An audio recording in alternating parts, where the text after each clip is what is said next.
Welcome to Global Trade for Beginners. The dearth of information in global trade has kept most people away from international trade. Some have attempted to venture, but they got their fingers burnt. On Global Trade for Beginners, we bring you short courses that allow you to tackle international trade knowledgeably. If you follow the learnings in this course, you're sure to come out equipped to make well informed decisions on your international trade transactions. Hello, I'm Adito Kumadengoni, an expert consultant at Fortress 20 Global Limited.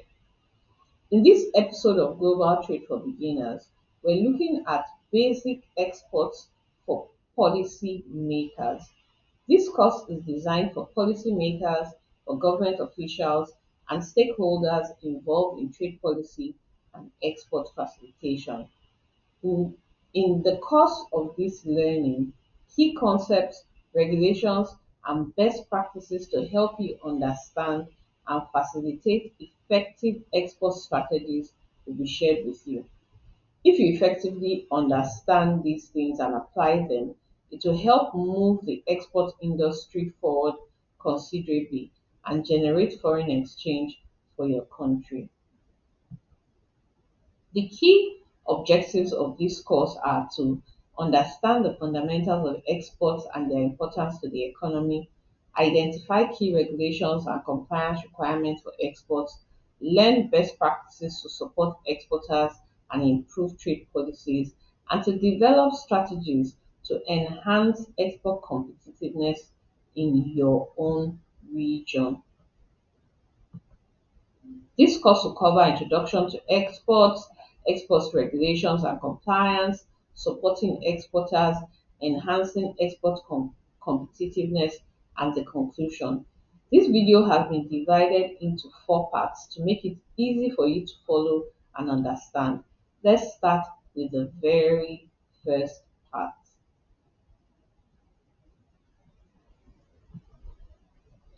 Exports are goods or services made in one country and sold to buyers in another country. Exports play a vital role in international trade by helping countries broaden their markets and connect with consumers worldwide. Why is export significant to economic growth?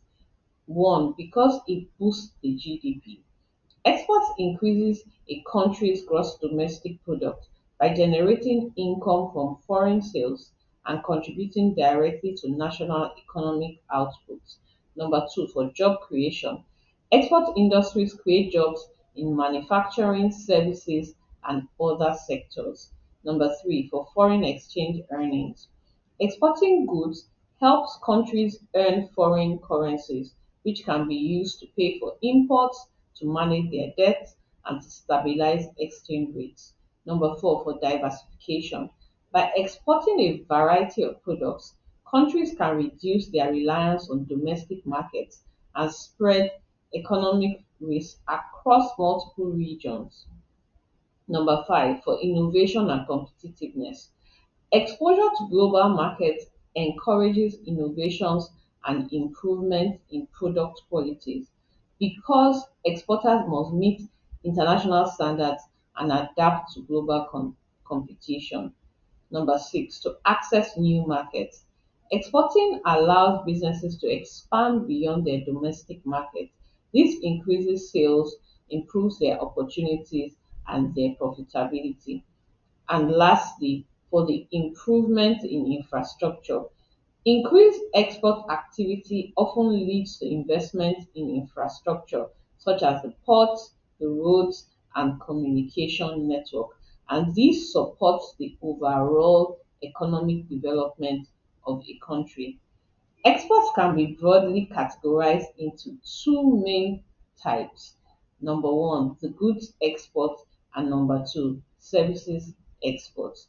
Goods exports are tangible products that are produced in one country and sold to customers in another country. Goods exports can be further divided into several categories.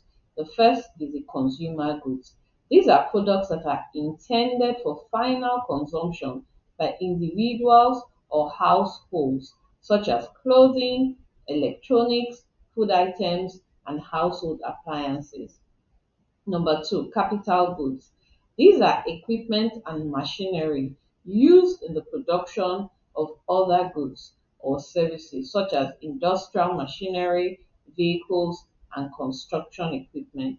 Number three, raw materials. They are the unprocessed or partly processed materials used in the manufacturing of finished goods, such as agricultural products, minerals, and timber. And lastly, intermediate goods, which are products that are used as inputs in the production of other goods, such as components and parts that are assembled into finished products. The second type of export is the exports of services. These type of exports involve the sale of intangible services that are provided by individuals or businesses to foreign customers. The key categories of service exports include professional services such as services provided by consultants, lawyers, architects, and accountants. Tourism and hospitality. These are services related to travel, accommodation, and entertainment, where foreign visitors contribute to the local economy. Financial services. These are typically services provided by banks, insurance companies, and investment firms. Information technology and software services. These include software development, IT consulting, and tech support. Education services. This includes tuition fees and other payments that are received from international students studying in a country's educational institutions. And lastly, health services. These are medical services provided to foreign patients, including medical tourism. Next, we talk about some trends in international trade. Discussing trends in international trade is important for policymakers because it helps to stay informed about shifts in global markets, to anticipate challenges, and create effective policies that support economic growth, competitiveness, and trade opportunities. Some of these trends are digital transformation. The rise of e-commerce and digital platform has changed how goods and services are traded, and it has made it easier for businesses to reach global markets. Number two, supply chain resilience. Companies are reevaluating their supply chains to enhance resilience against disruptions by diversifying suppliers and investing in local sourcing. Sustainability and green trade. There's an increasing emphasis on sustainable practices and environmental friendly products, leading to a rise in green trade initiatives and regulations. Number four, regional trade agreements. Agreements such as the AFCFTA in Africa is shaping trade dynamics, is reducing tariffs, and facilitating smoother trade flows among member countries. Number five, technological advancements such as blockchain, artificial intelligence, and automation. These are enhancing the efficiency and transparency in trade processes, from logistics to customs. Number six, consumer preferences. Consumer preferences are changing towards ethically sourced and locally produced goods, and this is influencing the trade pattern and types of products in demand. Lastly, trade protectionism. Some countries are adopting protectionist measures, including tariffs and quotas, in response to economic pressures that are affecting global trade dynamics. Like every other business, there are challenges in international trade. Some of these challenges include geopolitical tensions. This most times takes the form of political conflicts and trade disputes. Number two, regulatory barriers. Different countries have different regulations and compliance requirements, and this can create challenges for exporters, especially increasing their costs and the complexity of procedures. Number three, economic uncertainty. Global fluctuations such as recessions or inflation can impact the trade volumes and demand for goods and services. Number four, logistical challenges. Disruption in and transportation have been increased by events like the COVID pandemic, and this can lead to delays and increased costs for businesses. We're still talking about the challenges in international trade, and the fifth challenge is currency fluctuation. Exchange rate volatility, like what we have witnessed in Nigeria over the last 1 year, can impact pricing and profitability for exporters. Number six, environmental regulations. Stricter environmental regulations in some regions can create challenges for exporters who must then comply with these standards. Number seven, labor issues. Labor shortages and rising labor costs in certain countries can affect the production capacity and the competitiveness of exports.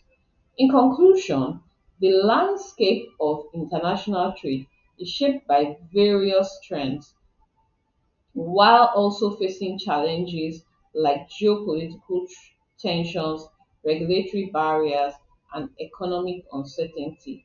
Navigating these trends and challenges is essential for policymakers to enhance their participation in global trade effectively. The export process involves several key players who contribute to the successful movement of goods from one country to another. These key players are the exporter, is the business or individual who sells goods or services to a foreign buyer.